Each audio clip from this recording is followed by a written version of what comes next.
Good morning.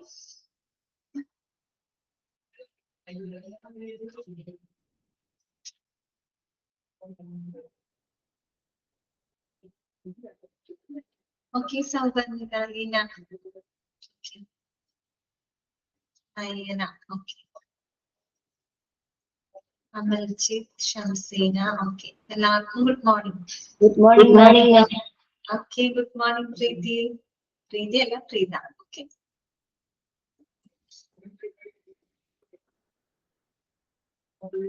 തുടങ്ങാം നമുക്ക് ഇന്നത്തെ ക്ലാസ് സ്റ്റാർട്ട് ചെയ്താലോ?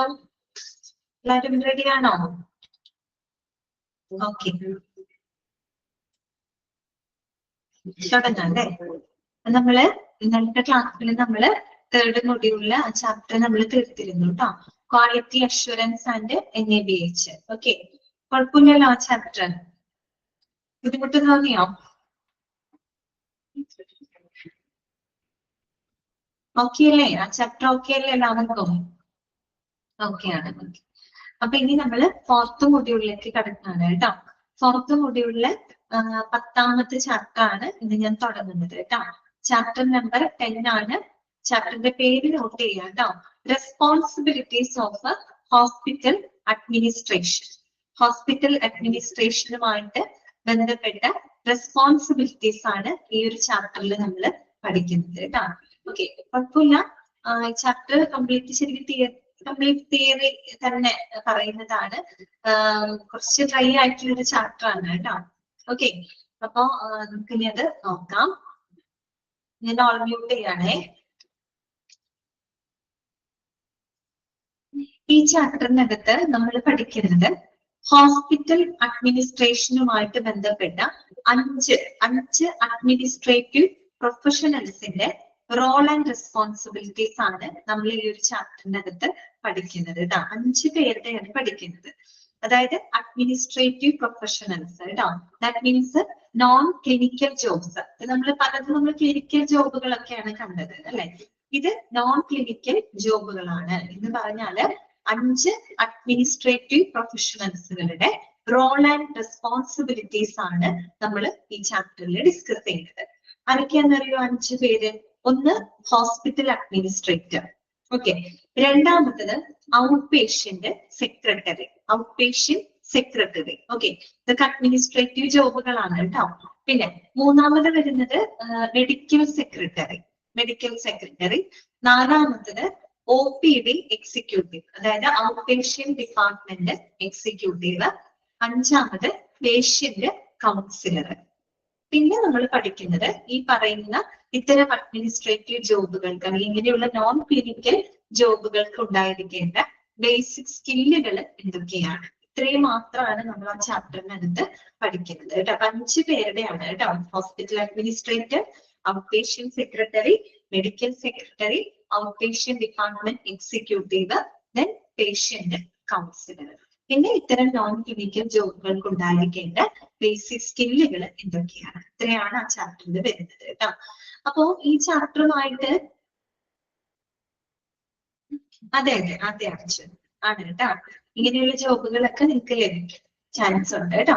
ഹോസ്പിറ്റൽ അഡ്മിനിസ്ട്രേറ്റീവ് ജോബുകളാണ് ഇതൊക്കെ നമ്മൾ ഈ പറഞ്ഞതൊക്കെ കേട്ടോ. ഇതൊക്കെ കിട്ടാനുള്ള സ്കോപ്പ് ഉണ്ട്. പിന്നെ നമ്മുടെ ക്വാളിഫിക്കേഷൻ, നമ്മളുടെ അവിടെ ചെയ്യുമ്പോൾ നമ്മുടെ എക്സ്പീരിയൻസ്, ഇതിനനുസരിച്ച് നമുക്ക് ഒരുപാട് പോസിബിലിറ്റീസ് ഉള്ള ഒരു ഫീൽഡാണ് കേട്ടോ. പിന്നെ നിങ്ങൾ ഇതുമായിട്ട് ബന്ധപ്പെട്ട ഒരു ചാപ്റ്റർ തേർഡ് മൊഡ്യൂളിൽ നിങ്ങൾ പഠിച്ചിരുന്നു. ഹോസ്പിറ്റൽ അഡ്മിനിസ്ട്രേഷൻ എന്ന് പറഞ്ഞിട്ട് ഒരു ചാപ്റ്റർ നിങ്ങൾക്ക് പഠിക്കാനില്ലേ തേർഡ് മൊഡ്യൂളില്? അതിനകത്ത് ഒരു അഡ്മിനിസ്ട്രേറ്റീവ് ജോബുകളിലേക്ക് എത്തിപ്പെടാവുന്ന പൊസിഷൻസുകളൊക്കെ അതിനകത്ത് പറയുന്നുണ്ട്. ഇതൊക്കെ നിങ്ങൾക്ക് സ്കോപ്പുള്ള ഫീൽഡുകളാണ് കേട്ടോ. പിന്നെ എന്താന്ന് വെച്ച് കഴിഞ്ഞാൽ അതിന്റെ തന്നെ അവിടെ നിങ്ങൾ ഹോസ്പിറ്റൽ അഡ്മിനിസ്ട്രേഷൻ എന്താണെന്നും അഡ്മിനിസ്ട്രേറ്ററുടെ ഈ പറയുന്ന ചില റെസ്പോൺസിബിലിറ്റീസുകളൊക്കെ അത് കഴിഞ്ഞു. അതുകൊണ്ട് ഞാൻ പറഞ്ഞത് അതുമായിട്ട് ബന്ധപ്പെട്ട് ചില റെസ്പോൺസിബിലിറ്റീസ് ഒക്കെ അവിടെ പറഞ്ഞു പോകുന്നുണ്ട്. ഇവിടെ നമ്മൾ പോയിന്റ് വൈസ് ആയിട്ട് തന്നെ പഠിക്കുന്നുണ്ട് കേട്ടോ. ഓക്കെ, ക്ലിയർ ആയി? ചാപ്റ്ററിനെ പറ്റി ഒരു ധാരണയല്ലേ നിങ്ങൾക്ക്? ഈ ചാപ്റ്ററിൽ നമ്മൾ എന്താണ് പഠിക്കാൻ പോകുന്നത് എന്നുള്ളത്. ഓക്കെ, പിന്നെ നമ്മൾ എക്സാം പോയിന്റ് ഓഫ് വ്യൂവില് പഠിക്കുന്ന സമയത്ത് നമുക്ക് ചിലപ്പോൾ ഒരു കൺഫ്യൂഷൻ ഉണ്ടാവും. കാര്യം എന്താ അറിയോ, 5 അഡ്മിനിസ്ട്രേറ്റീവ് പ്രൊഫഷണൽസിന്റെ ഡ്യൂട്ടീസ് ആൻഡ് റെസ്പോൺസിബിലിറ്റീസ് ആണ് നമ്മൾ പഠിക്കുന്നത്. അപ്പൊ നിങ്ങൾക്ക് എങ്ങനെ ക്വസ്റ്റ്യൻ വരിക എന്ന് വെച്ചാല് ഒരു റെസ്പോൺസിബിലിറ്റി തന്നിട്ട് ഇത് ആരുടേതാണെന്ന് നിങ്ങളോട് ചോദിക്കും. അഡ്മിനിസ്ട്രേറ്ററുടെ ആണോ, മെഡിക്കൽ സെക്രട്ടറിയുടെ ആണോ, അത് ഔട്ട് പേഷ്യന്റ് സെക്രട്ടറിയുടെ ആണോ, OPD എക്സിക്യൂട്ടീവിന്റെ ആണോ, പേഷ്യന്റ് കൗൺസിലറിന്റെ ആണോ എന്നൊക്കെ നിങ്ങളോട് ചോദിക്കും. അപ്പോഴാണ് നമുക്കൊരു കൺഫ്യൂഷൻ വരുന്നത് കേട്ടോ. അപ്പൊ അതില് അഡ്മിനിസ്ട്രേറ്ററുടെയും പേഷ്യന്റ് കൗൺസിലറിന്റെ ഒന്നും എന്താണ് ഇതല്ലാതെ വേറെ ജോബ്സ് ഒക്കെ ഉണ്ടോ? അഡ്മിനിസ്ട്രേഷൻ തലത്തിൽ ഒരുപാട് ജോലികളുണ്ട്. ഇത് മാത്രമല്ല കേട്ടോ, ഈ 5 കാര്യങ്ങൾ മാത്രമല്ല, ഒത്തിരി ജോലികളുണ്ട് കേട്ടോ. അഡ്മിനിസ്ട്രേഷനുമായിട്ട് ബന്ധപ്പെട്ട് ഒരുപാട് ജോലികളുണ്ട്. അതാണ് ഞാൻ പറഞ്ഞത്. നിങ്ങൾ ഹോസ്പിറ്റൽ അഡ്മിനിസ്ട്രേഷനകത്ത് പഠിക്കുന്നില്ലേ, അതായത് നിങ്ങൾക്ക് എത്തിപ്പെടാവുന്ന സ്കോപ്പുള്ള കുറെ പൊസിഷൻസുകൾ അതിനകത്ത് പറയുന്നുണ്ട് അല്ലെ. ഏറ്റവും ടോപ്പ് ആയിട്ടുള്ള ലെവലിലൊക്കെ പോവാണെങ്കിൽ CEO, ചീഫ് എക്സിക്യൂട്ടീവ് ഓഫീസർ, അതുപോലെ CFO, അങ്ങനെയൊക്കെയുള്ള പൊസിഷനിലേക്ക് പോകും. നോൺ ക്ലിനിക്കൽ ജോബുകൾ ഒരുപാടുണ്ട് ഒരു ഹോസ്പിറ്റലിൽ കേട്ടോ. അപ്പൊ അങ്ങനെയുള്ള ജോലികളിലേക്കൊക്കെ ഒരുപാട് സാധ്യതകളുണ്ട്. ഓക്കെ, ചാൻസ് ഉണ്ട് കേട്ടോ. അതുകൊണ്ടാണല്ലോ നമ്മൾ ആ ഒരു കോഴ്സിന് അത്രയേറെ ഇമ്പോർട്ടൻസ് ഉള്ളത്. അതുകൊണ്ടാണ് കേട്ടോ. ജോലി സാധ്യതയുണ്ട്. പിന്നെ നമ്മുടെ എക്സ്പീരിയൻസ്, ക്വാളിഫിക്കേഷൻ അതിനൊക്കെ അനുസരിച്ചുകൊണ്ട് നമുക്ക് എത്തിപ്പെടാനും പറ്റും. ഓക്കെ, പിന്നെ അപ്പൊ പറഞ്ഞത് എന്തായാലും മറന്നുപോയില്ല, എന്തെങ്കിലും ഞാൻ പറഞ്ഞുകൊണ്ടിരുന്നത്. ഈ റെസ്പോൺസിബിലിറ്റി തന്നിട്ട് അത് ആരുടെ റെസ്പോൺസിബിലിറ്റി ആണെന്നുള്ളത് നിങ്ങളോട് ചോദിക്കും കേട്ടോ. അപ്പൊ ഈ out patient secretary, medical secretary, OPD എക്സിക്യൂട്ടീവിന്റെ ഒക്കെ റെസ്പോൺസിബിലിറ്റി നമ്മൾ പഠിക്കുമ്പോൾ ഓൾമോസ്റ്റ് സിമിലർ ആണ്. ഏകദേശം ഇവരുടെയൊക്കെ റെസ്പോൺസിബിലിറ്റീസ് ഒക്കെ സിമിലർ ആയിട്ട് വരുന്നുണ്ട്. പക്ഷെ ഇതിന് ചെറിയ ചെറിയ വ്യത്യാസങ്ങളുണ്ട്. അപ്പൊ വ്യത്യാസങ്ങൾ നോക്കിയിട്ട് വേണം നിങ്ങളത് എക്സാം പോയിന്റ് ഓഫ് വ്യൂവിൽ പഠിക്കുമ്പോൾ അത് നിങ്ങൾ ശ്രദ്ധിക്കണം കേട്ടോ. അല്ലെങ്കിൽ എന്തുണ്ടാവും, ക്വസ്റ്റ്യൻ പേപ്പറിലെ റെസ്പോൺസിബിലിറ്റി തരുമ്പോൾ നിങ്ങൾക്ക് തന്നെ കൺഫ്യൂഷൻ തോന്നി, ഇത് ആരുടെയാണ്. കാര്യം എല്ലാവരുടെയും നിങ്ങൾ പഠിക്കുന്നുണ്ട്. അപ്പൊ ആരുടെയാണ് എന്നുള്ളത് നിങ്ങൾക്ക് ഒരു ഡൗട്ട് തോന്നും. ചെറിയ ചെറിയ വ്യത്യാസങ്ങളൊക്കെ ഉണ്ട്. ആ വ്യത്യാസങ്ങൾ ഫോക്കസ് ചെയ്ത് പഠിക്കുക കേട്ടോ. അപ്പൊ മാർക്ക് പോകില്ല. ഓക്കെ, അപ്പൊ നമുക്ക് നോക്കാം കേട്ടോ. വായിക്കാണ് chapter number 10, responsibilities of hospital administration. Okay, അപ്പൊ നോക്കാം. Non clinical jobs are necessary for a multitude of departments in a hospital or health care centre.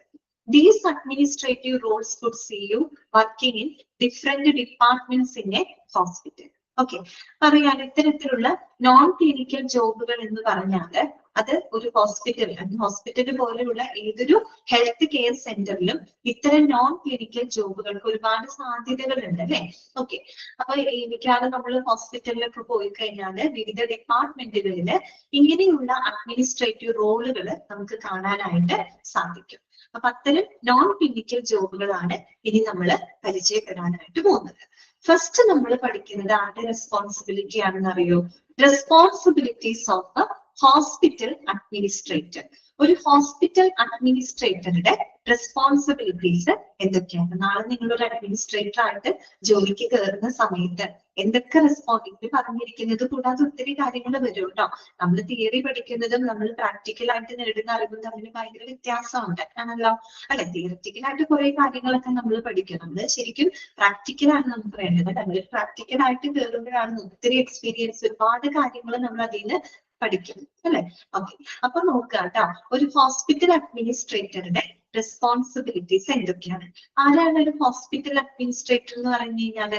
ഇത്രയും നാള് പഠിച്ചു കഴിയുമ്പോൾ നിങ്ങൾക്ക് ഒരു കാര്യം മനസ്സിലായിട്ടുണ്ടാവും അല്ലെ. ശരിക്കും പറഞ്ഞാൽ അഡ്മിനിസ്ട്രേറ്റർ എന്ന് പറയുമ്പോൾ എന്താണ്? He's responsible for the overall management of hospital അല്ലെ. ഒരു ഹോസ്പിറ്റലിന്റെ ഓവറോൾ ആയിട്ടുള്ള മാനേജ്മെന്റിന് റെസ്പോൺസിബിൾ ആയിട്ടുള്ള ഒരു വ്യക്തികൾ കൂടിയാണ് ആര്? അഡ്മിനിസ്ട്രേറ്റേഴ്സ് എന്ന് പറയുന്നത്. ഒരു ഹോസ്പിറ്റൽ ഏറ്റവും സ്മൂത്ത് ആയിട്ട് ഏറ്റവും നന്നായിട്ട് മുന്നോട്ട് പോകുന്നുണ്ടെങ്കിൽ അതിന്റെ ക്രെഡിറ്റ് ആർക്ക് തന്നെയാണ്? അവിടുത്തെ അഡ്മിനിസ്ട്രേറ്റേഴ്സിനാണ് അല്ലെ. ഒരു അഡ്മിനിസ്ട്രേഷൻ എന്ന് പറഞ്ഞാൽ അത് അത്രയും ഇമ്പോർട്ടന്റ് ആയിട്ടുള്ള ഒരു കാര്യമാണ്. ഇതേ അഡ്മിനിസ്ട്രേഷനും അതുപോലെ നമ്മുടെ ഹ്യൂമൻ റിസോഴ്സ് മാനേജ്മെന്റും ഒരുമിച്ച് പോകുമ്പോഴാണ് നമ്മുടെ ഹോസ്പിറ്റൽ ഏറ്റവും ഭംഗിയായിട്ട് ഏറ്റവും സ്മൂത്ത് ആയിട്ട് ഒരു ഹോസ്പിറ്റല് മുന്നോട്ട് പോകുന്നത് കേട്ടോ. ഓക്കെ, അപ്പൊ നമുക്ക് നോക്കാം. hospital administrators play an important role in overseeing the operations and management of a health care facility. അല്ലെ, ഇങ്ങനെയുള്ള ഹോസ്പിറ്റൽ പോലെയുള്ള ഒരു ഹെൽത്ത് കെയർ ഫെസിലിറ്റികളിലെ എല്ലാവിധ ഓപ്പറേഷൻസുകളും പ്രവർത്തനങ്ങളും അതുപോലെ അവിടുത്തെ മാനേജ്മെന്റും എല്ലാം നേതൃത്വം വഹിക്കുന്നതിൽ ഏറ്റവും ഇമ്പോർട്ടന്റ് ആയിട്ടുള്ള ഒരു റോള് ആർക്കുണ്ട്? ഹോസ്പിറ്റൽ അഡ്മിനിസ്ട്രേറ്റേഴ്സിന് ഉണ്ട്. Okay, their responsibilities typically consist of എന്തൊക്കെ റെസ്പോൺസിബിലിറ്റീസ് ആണ് അവർക്കുള്ളത്? അപ്പൊ നമുക്ക് അവിടെ കൊടുത്തിരിക്കുന്നത് ഒരു 10 പോയിന്റുകളാണ് അവിടെ കൊടുത്തിരിക്കുന്നത് കേട്ടോ. നിങ്ങൾ പോയിന്റുകൾ പഠിച്ചു വെച്ചാൽ മതി. ജസ്റ്റ് നമുക്ക് ആ പോയിന്റുകൾ എന്തൊക്കെയാണെന്നൊന്ന് നോക്കാം. ഫസ്റ്റ് വൺ എന്താണ്? സ്ട്രാറ്റജിക് പ്ലാനിംഗ് ആണ്. ഒന്നാമത്തത് സ്ട്രാറ്റജിക് പ്ലാനിംഗ്. സെക്കൻഡ് വൺ എന്താണ്? Financial management. ഇതൊക്കെ നിങ്ങളുടെ ഹോസ്പിറ്റൽ അഡ്മിനിസ്ട്രേഷനിലൊക്കെ പല സ്ഥലങ്ങളിലായിട്ട് ഇങ്ങനെ പറഞ്ഞു പോകുന്ന അതേ പോയിന്റുകളാണ് കേട്ടോ. ഓക്കെ, എന്തൊക്കെയാണ്? സ്ട്രാറ്റജിക് പ്ലാനിംഗ്, രണ്ടാമത്തത് financial management, third one policy development and implementation, പിന്നെ ഫോർത്ത് വൺ എന്താണ്?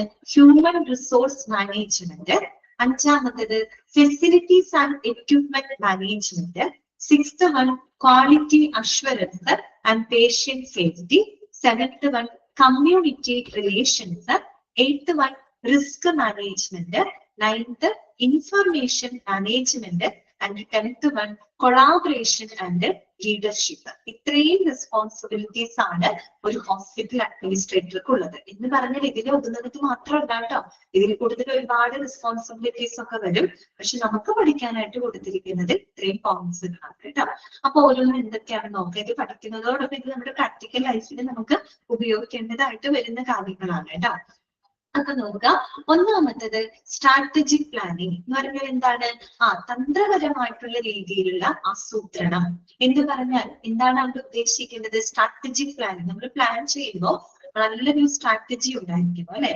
നല്ലൊരു സ്ട്രാറ്റജിയിലൂടെ വേണം നമ്മൾ കാര്യങ്ങൾ പ്ലാൻ ചെയ്യാനായിട്ട്. അതുകൊണ്ടാണ് തന്ത്രപരമായിട്ടുള്ള പ്ലാനിങ്ങുകളാണ് അല്ലെ. നമുക്ക് എപ്പോഴും ഒരു ബെനിഫിറ്റ് ഉണ്ടാകുന്ന രീതിയിലാണ് നമ്മൾ കാര്യങ്ങൾ പ്ലാൻ ചെയ്യുന്നത്. ഓക്കെ, അപ്പൊ നോക്കുക, hospital administrators R accountable four developing long term strategies and goals for the hospital. അല്ലെ, അണ്ടർലൈൻ ചെയ്യാട്ടോ. ഓരോരുത്തരുടെ റെസ്പോൺസിബിലിറ്റി പഠിക്കുമ്പോൾ ഫോക്കസ് ചെയ്ത് തന്നെ പഠിക്കാൻ മനസ്സിലാക്കി പോവാട്ടോ. അവസാനം വരുമ്പോൾ ക്വസ്റ്റ്യൻ പേപ്പറിൽ കാണുമ്പോൾ എല്ലാം ഒരുപോലെ നിങ്ങൾക്ക് തോന്നരുത്. അതുകൊണ്ട് പ്രത്യേകം ശ്രദ്ധിച്ച് പഠിക്കാട്ടോ. അപ്പൊ നോക്കുക, അതായത് ഒരു ഹോസ്പിറ്റലിന് ആവശ്യമായിട്ടുള്ള long term strategies and goals അല്ലെ, അതായത് ദീർഘകാല ആസൂത്രണങ്ങള് ഹോസ്പിറ്റലിൽ ഏറ്റവും നമ്മൾ എപ്പോഴും ഒരു പ്ലാൻ ചെയ്യുമ്പോൾ ഒരു ഷോർട്ട് ടേം ആയിട്ടാണോ പ്ലാൻ ചെയ്യേണ്ടത്? അല്ല, ലോങ് ടേം ആയിട്ട് ഫ്യൂച്ചറിസ്റ്റിക് ആയിട്ട് വേണം നമ്മൾ കാര്യങ്ങള് പ്ലാൻ ചെയ്യാനായിട്ട് കേട്ടോ. എന്താണ് അണ്ടർലൈൻ ചെയ്യാൻ പറഞ്ഞത്? അണ്ടർലൈൻ ചെയ്യാൻ പറഞ്ഞിട്ടില്ല കേട്ടോ. അണ്ടർലൈൻ ചെയ്യാൻ പറയുമ്പോൾ ശ്രദ്ധിച്ചാൽ മതി. ഇപ്പൊ ഞാൻ പറഞ്ഞു തുടങ്ങിയിട്ടുള്ളൂ. അപ്പൊ നോക്കുക, strategic planning. Hospital administrators R accountable four developing long term strategies and goals for the hospital. ഒരു ഹോസ്പിറ്റലിന്റെ ലോങ് ടേം ആയിട്ടുള്ള സ്ട്രാറ്റജികള്, ലക്ഷ്യങ്ങള് അതെല്ലാം തന്നെ ഡെവലപ്പ് ചെയ്യുന്നതിന് റെസ്പോൺസിബിൾ ആയിട്ടുള്ള ഒരു വ്യക്തിയാണ് ആര്? ഹോസ്പിറ്റൽ അഡ്മിനിസ്ട്രേറ്റർ എന്ന് പറയുന്നത്. ആ ഒരു ഹോസ്പിറ്റലിന്റെ ദീർഘകാല അടിസ്ഥാനത്തില് ഫ്യൂച്ചറിസ്റ്റിക് ആയിട്ട് ആ ഒരു ഹോസ്പിറ്റലിന്റെ ഉന്നമനത്തിന് വേണ്ടിയിട്ടുള്ള ലോങ് ടേം സ്ട്രാറ്റജികളും അതിന്റെ ലക്ഷ്യങ്ങളെല്ലാം തന്നെ ഡെവലപ്പ് ചെയ്യാനായിട്ടുള്ള റെസ്പോൺസിബിലിറ്റി ആരുടേതാണ്? ഹോസ്പിറ്റൽ അഡ്മിനിസ്ട്രേറ്ററുടേതാണ്. ഓക്കെ, അപ്പൊ നോക്കുക, എന്തൊക്കെയാണ് ഈ സ്ട്രാറ്റജിക് പ്ലാനിങ് എന്ന് പറയുമ്പോൾ എന്തൊക്കെ കാര്യങ്ങളാണ് അതിൽ ഉൾപ്പെടുന്നത് നോക്കിയേ. This consist of analysing market trends. This consist of analysing market trends. നമുക്കറിയാം നമ്മുടെ ഹെൽത്ത് കെയർ ഫീൽഡ് എന്ന് പറഞ്ഞാൽ വളരെ കോമ്പറ്റേറ്റീവ് ആയിട്ടുള്ള ഒരു ഫീൽഡാണ്. പണ്ടത്തെ പോലെയല്ല. പണ്ടെന്നൊക്കെ പറയുമ്പോൾ ഹോസ്പിറ്റലുകളുടെയൊക്കെ ആ ഒരു അധികം ഹോസ്പിറ്റലുകളൊന്നും ഇല്ലാതിരുന്ന ഒരു കാലഘട്ടം ഉണ്ടായിരുന്നു. ഹിസ്റ്ററി ഓഫ് ഹോസ്പിറ്റൽസ് ഒക്കെ പഠിച്ചതാണല്ലോ. പക്ഷെ ഇന്നിപ്പോ കാലങ്ങളൊക്കെ കഴിഞ്ഞ് കഴിഞ്ഞപ്പോ ഇന്നത്തെ കാലം എന്ന് പറഞ്ഞു കഴിഞ്ഞാല് വളരെ കോമ്പറ്റേറ്റീവ് ആയിട്ടുള്ള ഒരു ഫീൽഡാണ് അല്ലെ ഹെൽത്ത് കെയർ ഫീൽഡ് എന്ന് പറഞ്ഞത്. ഇഷ്ടം പോലെ ഹോസ്പിറ്റലുകൾ, മൾട്ടി സ്പെഷ്യാലിറ്റി, സൂപ്പർ സ്പെഷ്യാലിറ്റി ഹോസ്പിറ്റലുകളൊക്കെ ഇഷ്ടം പോലെ ഉണ്ട് അല്ലെ. അപ്പൊ ഓരോ ഹോസ്പിറ്റലുകളുടെ ഇതിൽ പറയുന്നത് എന്താണ്? അവിടെയായിരുന്നു അനലൈസിങ് മാർക്കറ്റ് ട്രെൻഡ്സ് അല്ലെ. മാർക്കറ്റ് ട്രെൻഡുകൾ വിലയിരുത്താം. മാർക്കറ്റ് ട്രെൻഡുകൾ വിലയിരുത്തുക എന്ന് പറഞ്ഞാൽ എന്താണ് അവിടെ ഉദ്ദേശിക്കുന്നത്? അതായത് എക്സാമിൻ ചെയ്യുക അല്ലെ. Examine and interpretation of data അല്ലെ. Data about the market positions.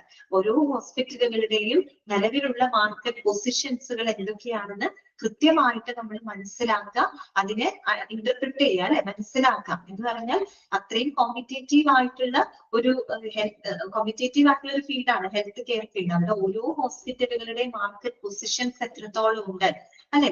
നമ്മുടെ ലൊക്കാലിറ്റിയിൽ തന്നെ ഇപ്പോൾ 2-3 ഹോസ്പിറ്റലുകൾ ഉണ്ടാവും. നമ്മൾ ചിലപ്പോൾ ഓപ്റ്റ് ചെയ്യുന്നത് ഏതെങ്കിലും ഒരു പെർട്ടിക്കുലർ ഹോസ്പിറ്റൽ ആയിരിക്കും. അതിന് എന്തെങ്കിലും കാരണങ്ങൾ ഉണ്ടായിരിക്കും അല്ലെ. എന്ന് വെച്ചാൽ അതിന്റെ സേവനങ്ങളിലായിരിക്കാം, മറ്റുള്ള കാര്യങ്ങളൊക്കെ ആയിരിക്കും. ഓരോ ഹോസ്പിറ്റലുകളും വളരെ കോമ്പറ്റേറ്റീവ് ആയിട്ടുള്ള ഒരു രീതിയിലാണ് മുന്നോട്ട് പോകുന്നത്. അതുകൊണ്ട് നമ്മൾ എന്ത് ചെയ്യണം? അത് മനസ്സിലാക്കണം. അതായത് ഓരോ ഹോസ്പിറ്റലുകളുടെയും അതിന്റെ മാർക്കറ്റ് പൊസിഷൻസുകൾ എന്തൊക്കെയാണെന്ന് മനസ്സിലാക്കണം. അതുപോലെ തന്നെ കസ്റ്റമർ നീഡ്സ് മനസ്സിലാക്കണം. ഓരോ കാലഘട്ടങ്ങൾ മാറുന്നതിനനുസരിച്ച് പേഷ്യൻസ് ഒരു ഹോസ്പിറ്റലിൽ നിന്ന് ലഭിക്കുന്ന സേവനങ്ങളിൽ അവർക്ക് പല എക്സ്പെക്ടേഷൻസും കാര്യങ്ങളും ഉണ്ട് അല്ലെ. അവരെങ്ങനെയുള്ള സേവനങ്ങളാണ് ആവശ്യപ്പെടുന്നത്, അല്ലെങ്കിൽ അവരുടെ സാറ്റിസ്ഫാക്ഷന് വേണ്ടിയിട്ട് എന്തൊക്കെ കാര്യങ്ങൾ ചെയ്യണം. അപ്പൊ കസ്റ്റമർ നീഡ്സ് അത് മനസ്സിലാക്കണം. പിന്നെന്താണ്? കോമ്പറ്റീഷൻസും മനസ്സിലാക്കണം. ഈ ഒരു മേഖലയിലുള്ള കോമ്പറ്റീഷൻസ് ഇതൊക്കെയാണ് മാർക്കറ്റ് ട്രെൻഡ്സ് എന്നതുകൊണ്ട് ഉദ്ദേശിക്കുന്നത്. അപ്പൊ ഇങ്ങനെയുള്ള മാർക്കറ്റ് ട്രെൻഡുകൾ കൃത്യമായിട്ട് വിലയിരുത്താം. അതുപോലൊപ്പം എന്താണ്? Identifying areas for the improvement. Improve ചെയ്യേണ്ട ഏരിയകൾ ഏതൊക്കെയാണെന്നുള്ളത് തിരിച്ചറിയുക അല്ലെ. ഓരോ ഹോസ്പിറ്റലുകൾ അവർക്ക് ഇംപ്രൂവ് ചെയ്യേണ്ട ഏരിയകൾ ഏതൊക്കെയാണ്. നമ്മൾ നിലവിലെ മാർക്കറ്റ് ട്രെൻഡുകളും മാർക്കറ്റ് പൊസിഷൻസുകളൊക്കെ അനലൈസ് ചെയ്യുമ്പോഴാണ് നമ്മുടെ നിലവാരം എത്രത്തോളം ഉണ്ട്, അല്ലെങ്കിൽ നമ്മൾ എവിടെയൊക്കെ നമുക്ക് ഇംപ്രൂവ് ചെയ്യേണ്ട ഏരിയകൾ ഏതൊക്കെയാണ്, എന്തൊക്കെ സൗകര്യങ്ങളാണ് നമ്മൾ ഇനി വർദ്ധിപ്പിക്കേണ്ടത് അല്ലെ, അതൊക്കെ മനസ്സിലാക്കാൻ പറ്റും. So identifying areas for improvement. ഇംപ്രൂവ്മെന്റിനുള്ള ഏരിയകൾ തിരിച്ചറിയുക. And devising plans to improve the hospital's service and operations. അതിലൂടെ ഹോസ്പിറ്റലിന്റെ സേവനങ്ങള്, ഹോസ്പിറ്റലിന്റെ പ്രവർത്തനങ്ങളൊക്കെ ഇംപ്രൂവ് ചെയ്യുന്നതിന് വേണ്ടിയിട്ടുള്ള പ്ലാനുകൾ തയ്യാറാക്കുക. ഇതാണ് എന്ത് സ്ട്രാറ്റജിക് പ്ലാൻ എന്നതുകൊണ്ട് ഉദ്ദേശിക്കുന്നത്. അത്രയേ ഉള്ളൂ. അപ്പൊ ഒരു ഹോസ്പിറ്റലിന്റെ ലോങ് ടേം സ്ട്രാറ്റജീസുകളും ലക്ഷ്യങ്ങളും എല്ലാം തന്നെ ഡെവലപ്പ് ചെയ്യുന്നതിന് റെസ്പോൺസിബിൾ ആയിട്ടുള്ള ഒരു വ്യക്തിയാണ് ആര്? ഹോസ്പിറ്റൽ അഡ്മിനിസ്ട്രേറ്റർ എന്ന് പറയുന്നത്. അതിന്റെ ഭാഗമായിട്ട് അദ്ദേഹം എന്ത് ചെയ്യണം? നിലവിലുള്ള മാർക്കറ്റ് ട്രെൻഡുകൾ അനലൈസ് ചെയ്യണം. അതോടൊപ്പം ഇംപ്രൂവ് ചെയ്യേണ്ട ഏരിയകൾ ഏതൊക്കെയാണെന്ന് തിരിച്ചറിയണം. പിന്നെ അതിന് ഹോസ്പിറ്റലിന്റെ സേവനങ്ങള്, പ്രവർത്തനങ്ങള് ഇംപ്രൂവ് ചെയ്യാനുള്ള പ്ലാനുകളും തയ്യാറാക്കണം. ആരുടെ റെസ്പോൺസിബിലിറ്റി ആണ്? അഡ്മിനിസ്ട്രേറ്ററിന്റെ. കിട്ടിയല്ലോ? Strategic plan. ഓക്കെ, ക്ലിയർ ആണോ പോയിന്റ്? ഓക്കെ അല്ലേ? നിങ്ങൾ പോയിന്റ് മാത്രം പഠിച്ചാൽ മതി കേട്ടോ. അടുത്തത് രണ്ടാമത്തെ കാര്യമാണ് ഫിനാൻഷ്യൽ മാനേജ്മെന്റ് അല്ലെ. ഓക്കെ, ഫിനാൻഷ്യൽ മാനേജ്മെന്റ് നമുക്കറിയാം ഏതൊരു സ്ഥാപനത്തിന്റെയും അതിന്റെ ഒരു എന്താണ് അടിത്തറ എന്ന് പറയുന്നത് ഫിനാൻഷ്യൽ സ്റ്റെബിലിറ്റി ആണ്. ഫിനാൻഷ്യൽ സ്റ്റെബിലിറ്റി ഇല്ലാതെ ഒരു സ്ഥാപനത്തിന് നിലനിൽക്കാനായിട്ട് സാധിക്കില്ല. അപ്പൊ ഫിനാൻഷ്യൽ മാനേജ്മെന്റും ആരുടെ റെസ്പോൺസിബിലിറ്റിയിൽ വരുന്നതാണ്? ഒരു അഡ്മിനിസ്ട്രേറ്ററുടെ റെസ്പോൺസിബിലിറ്റിയിൽ വരുന്നതാണ്. ഓക്കെ, അപ്പൊ നോക്കുക. Administrator supervise the hospital's budgeting and financial operation അല്ലെ. അതൊന്ന് അണ്ടർലൈൻ ചെയ്യാട്ടോ, അണ്ടർലൈൻ ചെയ്യാട്ടോ. ഓക്കെ, സ്ട്രാറ്റജിക് പ്ലാനിങ്ങില് hospital administrators are accountable for developing long-term strategies and goals for the hospital. അത് അണ്ടർലൈൻ ചെയ്ത് വെക്കാം. അതുപോലെ ഫിനാൻഷ്യൽ മാനേജ്മെന്റ് ഫസ്റ്റ് സെന്റൻസ് കേട്ടോ. Administrative supervisor the hospital's budgeting and financial operation. ഒരു ഹോസ്പിറ്റലിന്റെ ബഡ്ജറ്റിങ്ങും അവരുടെ സാമ്പത്തികമായിട്ടുള്ള എല്ലാ പ്രവർത്തനങ്ങളെയും സൂപ്പർവൈസ് ചെയ്യുന്നത് ആരാണ്? അഡ്മിനിസ്ട്രേറ്റേഴ്സ് ആണ്. എന്ന് പറഞ്ഞാൽ എന്തൊക്കെ കാര്യങ്ങൾ അദ്ദേഹം ചെയ്യണം? They work keenly with the finance teams to monitor revenue. അവരെന്ത് ചെയ്യണം? ഫിനാൻസ് ടീമുകളുമായിട്ട് സഹകരിച്ച് പ്രവർത്തിക്കണം. എന്തിനു വേണ്ടിയിട്ടാണ്? To monitor the revenue. ആ ഹോസ്പിറ്റലിലോട്ട് വരുന്ന റവന്യൂ, അതിന്റെ വരുമാനം എത്രത്തോളം ഉണ്ട്, അതിന്റെ റവന്യൂ കൃത്യമായിട്ട് മോണിറ്റർ ചെയ്യാനും, പിന്നെന്താണ്? കൺട്രോൾ എക്സ്പെൻസസ് അല്ലെ, ചെലവുകള് നിയന്ത്രിക്കാൻ. നമ്മൾ വരവ് കൂട്ടാം, റവന്യൂ കൂട്ടാം, പരമാവധി എക്സ്പെൻസ് കുറയ്ക്കുക അല്ലെ. അതുപോലെ എക്സ്പെൻസ് കൺട്രോൾ ചെയ്യാനും, പിന്നെന്താണ്? Distribute the resources in an effective manner. ഹോസ്പിറ്റലിലുള്ള എല്ലാ റിസോഴ്സസുകളെയും വളരെ എഫിഷ്യന്റ് ആയിട്ടുള്ള രീതിയിൽ വിതരണം ചെയ്യുക. പിന്നെന്താണ്? And ensure the financial firmness of the organisation. അതിലൂടെ ഒരു ഓർഗനൈസേഷന്റെ സാമ്പത്തികമായിട്ടുള്ള ഒരു ഭദ്രത ഉറപ്പുവരുത്തുക.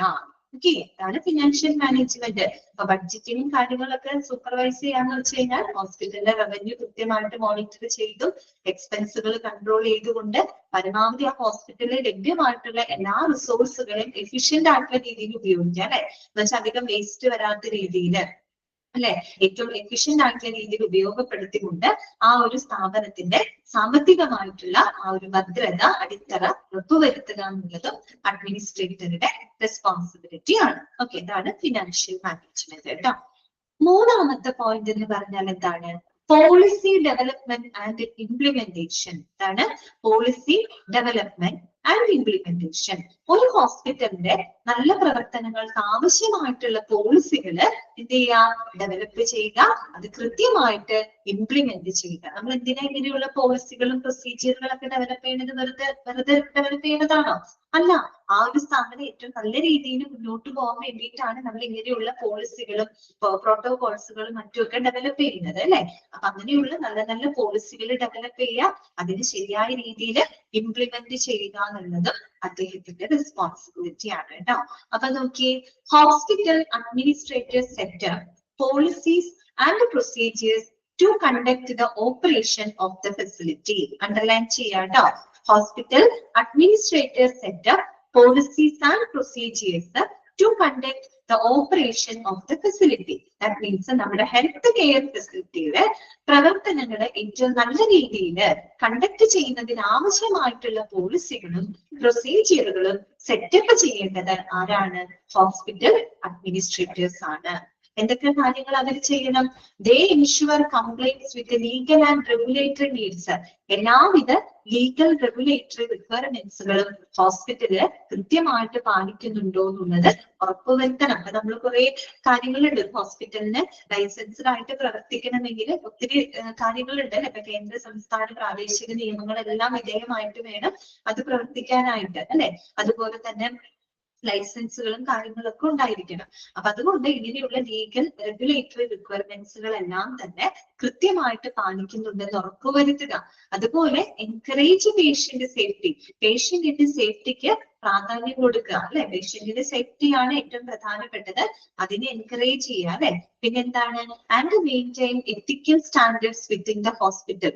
അതുപോലെ ഒരു ഹോസ്പിറ്റലിനകത്ത് എല്ലാവിധ എത്തിക്കൽ സ്റ്റാൻഡേർഡുകളും നിലനിർത്തുക, അല്ലെ. ഒരു ഹോസ്പിറ്റലിന്റെ അതിന്റെ ധാർമ്മികമായിട്ടുള്ള എല്ലാ ഉത്തരവാദിത്തങ്ങളും കൃത്യമായിട്ട് മെയിൻറ്റെയിൻ ചെയ്യാം. ഇതിനാവശ്യമായിട്ടുള്ള പോളിസികൾ നടപ്പിലാക്കുക. പോളിസികൾ വെറുതെ ഡെവലപ്പ് ചെയ്തുകൊണ്ട് മാത്രം കാര്യമില്ല, അത് പ്രോപ്പർ ആയിട്ട് ഇംപ്ലിമെന്റ് ചെയ്യണം. എല്ലാവരും അത് പാലിക്കുന്നുണ്ടോ എന്നുള്ളത് ഉറപ്പുവരുത്തുകയും ചെയ്യണം. ആരുടെ റെസ്പോൺസിബിലിറ്റി ആണ്? ഹോസ്പിറ്റൽ അഡ്മിനിസ്ട്രേറ്ററുടെ റെസ്പോൺസിബിലിറ്റി ആണ് കേട്ടോ. Policy development and implementation.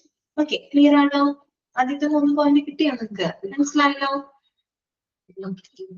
അടുത്തത് കേട്ടോ, 4ാമത്തെ പോയിന്റ് എന്ന് പറഞ്ഞാല് ഹ്യൂമൻ റിസോഴ്സ് മാനേജ്മെന്റ് ആണ് കേട്ടോ.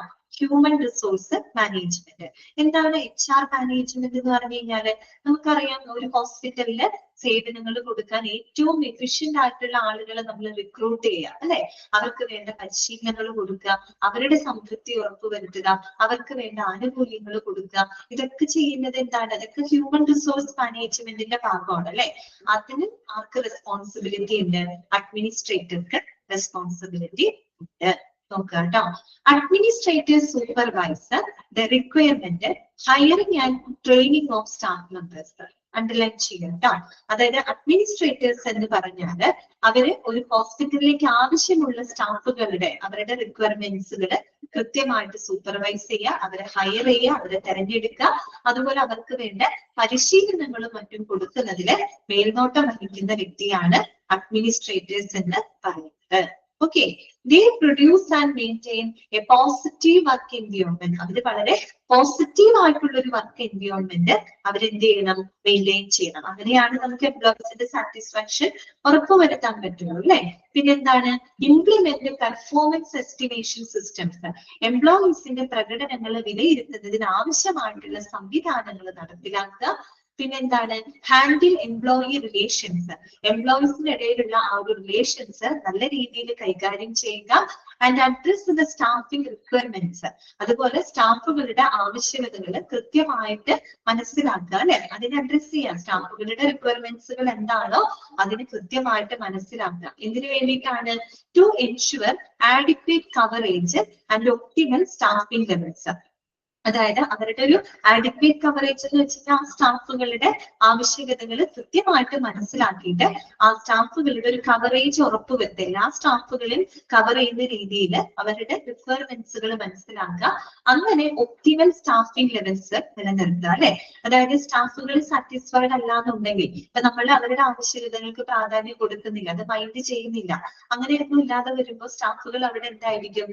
അവർ സാറ്റിസ്ഫൈഡ് ആയിരിക്കുമോ? ഒരിക്കലും സാറ്റിസ്ഫൈഡ് ആയിരിക്കില്ല. സ്വാഭാവികമായിട്ടും ചിലപ്പോൾ അവർ ജോലി മതിയാക്കി പോകാനുള്ള ചാൻസ് ഉണ്ട് അല്ലെ, അവിടെ ടേൺ ഓവർ റേറ്റ് ഒക്കെ കൂടാനുള്ള ചാൻസ് ഉണ്ട്. അപ്പൊ അത് ഒഴിവാക്കാൻ എന്ത് ചെയ്യണം? അവരുടെ റിക്വയർമെന്റ്സ് പ്രോപ്പർ ആയിട്ട് അഡ്രസ് ചെയ്യുക, അവരുടെ ആവശ്യങ്ങളെ കവർ ചെയ്തുകൊണ്ട് അങ്ങനെ ഒരു ഒപ്റ്റിമൽ സ്റ്റാഫിംഗ് ലെവലുകള് ഹോസ്പിറ്റലിനകത്ത് നിലനിർത്തുക അല്ലെ. അങ്ങനെ നിലനിർത്തിയാലാണ് ആളുകൾ അവിടെ ഉണ്ടാവുള്ളൂ. അല്ലെങ്കിൽ അവർ സാറ്റിസ്ഫൈഡ് അല്ലെങ്കിൽ അവർ ജോലി വേണ്ടാന്ന് വെച്ച് അവർ പോകും. അപ്പൊ വേണ്ടത്ര സ്റ്റാഫുകൾ നമുക്ക് ഹോസ്പിറ്റലിൽ ഉണ്ടായിരിക്കില്ല. ഓക്കെ, അപ്പൊ ഇതൊക്കെ എന്തിന്റെ ഭാഗമാണ്? ഹ്യൂമൻ റിസോഴ്സ് മാനേജ്മെന്റിന്റെ ഭാഗമാണ്. ഓക്കെ, പിന്നീടുള്ള കാര്യങ്ങളൊക്കെ എന്തുമായിട്ട് ബന്ധപ്പെട്ടതാണ്? HR ആണ് അല്ലെ, ഹ്യൂമൻ റിസോഴ്സ് മാനേജ്മെന്റുമായിട്ട് ബന്ധപ്പെട്ടതാണ്. ഓക്കെ, അപ്പൊ സ്റ്റാഫുകൾക്ക് നല്ല വർക്ക് എൻവയോൺമെന്റ് പ്രൊഡ്യൂസ് ചെയ്യുക, അവരുടെ പ്രകടനം വിലയിരുത്തുന്നതിന് ആവശ്യമായിട്ടുള്ള സംവിധാനങ്ങൾ നടപ്പിലാക്കുക, എംപ്ലോയീസിനിടയിലുള്ള റിലേഷൻഷിപ്പ് പ്രോപ്പറായിട്ട് ഹാൻഡിൽ ചെയ്യുക, അവരുടെ ആവശ്യകതകൾക്ക് കൃത്യമായ പ്രാധാന്യം കൊടുത്തുകൊണ്ട് നമ്മൾ ശരിയായ ഒരു സ്റ്റാഫിംഗ് ലെവലുകൾ അവിടെ നിലനിർത്തുക. ഓക്കെ, ഇതാണ് ഹ്യൂമൻ റിസോഴ്സ് മാനേജ്മെന്റ്. അതിനുള്ള റെസ്പോൺസിബിലിറ്റി ആർക്കാണ്? അഡ്മിനിസ്ട്രേറ്റർക്കാണ്. ഓക്കെ, അടുത്തത് എന്താണ്? Facilities and equipment management. Facilities and equipment management, നമുക്കറിയാം ഹോസ്പിറ്റലിലെ ധാരാളം ഫെസിലിറ്റികൾ നമ്മൾ പേഷ്യൻസിന് കൊടുക്കുന്നുണ്ട് അല്ലെ. അതുപോലെ പേഷ്യൻസിന് മാത്രമല്ല വർക്ക് ചെയ്യുന്ന സ്റ്റാഫുകൾക്ക് കൊടുക്കുന്നുണ്ട്. എക്യുപ്മെന്റ്സുകൾ ഇതൊക്കെ മാനേജ് ചെയ്യാനായിട്ട് ആർക്ക് റെസ്പോൺസിബിലിറ്റി ഉണ്ട്? അഡ്മിനിസ്ട്രേറ്റർക്ക് റെസ്പോൺസിബിലിറ്റി ഉണ്ട്. ഓക്കെ, അപ്പൊ നോക്കാം. Administrators are accountable for maintaining the hospital's physical infrastructure, equipment and technology. Underline ചെയ്യാട്ടോ. എന്താണ് പറയുന്നത്? ഒരു ഹോസ്പിറ്റലിന്റെ അടിസ്ഥാന സൗകര്യങ്ങള് അല്ലെ, അവിടുത്തെ ഫിസിക്കൽ ഇൻഫ്രാസ്ട്രക്ചർ, ഒരു ഹോസ്പിറ്റലിന് ആവശ്യമായിട്ടുള്ള അവർക്ക് വേണ്ട എല്ലാ അടിസ്ഥാന സൗകര്യങ്ങള്, അവിടുത്തെ എക്യുപ്മെന്റ്സുകള്, അവിടുത്തെ ടെക്നോളജി, ഇതെല്ലാം പ്രോപ്പർ ആയിട്ട് മെയിൻറ്റെയിൻ ചെയ്യുന്നതിനുള്ള റെസ്പോൺസിബിലിറ്റി ആർക്കുണ്ട്? അഡ്മിനിസ്ട്രേറ്റേഴ്സിന് ഉണ്ട്. ഓക്കെ, അപ്പൊ എന്തൊക്കെ ചെയ്യണം അവര്? They supervise maintenance, upgrades and renovations to ensure a safe and efficient environment for the patient, staff and visitors. അല്ലെ, അവരെന്ത് ചെയ്യണം? നമ്മുടെ പേഷ്യൻസിനും അതുപോലെ അവിടുത്തെ സ്റ്റാഫുകൾക്കും എന്തിനു പറയുന്നത് അവിടെ വരുന്ന വിസിറ്റേഴ്സിനും അവർക്ക് ഏറ്റവും എഫിഷ്യന്റ് ആയിട്ടുള്ള ഒരു എൻവിയോൺമെന്റ്, ഒരു സേഫ് ആയിട്ടുള്ളതും എഫിഷ്യന്റ് ആയിട്ടുള്ള ഒരു എൻവിയോൺമെന്റ് ഉറപ്പുവരുത്തുന്നതിന് ആവശ്യമായിട്ടുള്ള മെയിന്റനൻസുകള്, നവീകരണങ്ങള്, ഇതെല്ലാം തന്നെ മേൽനോട്ടം വഹിക്കേണ്ടത് ആരാണ്?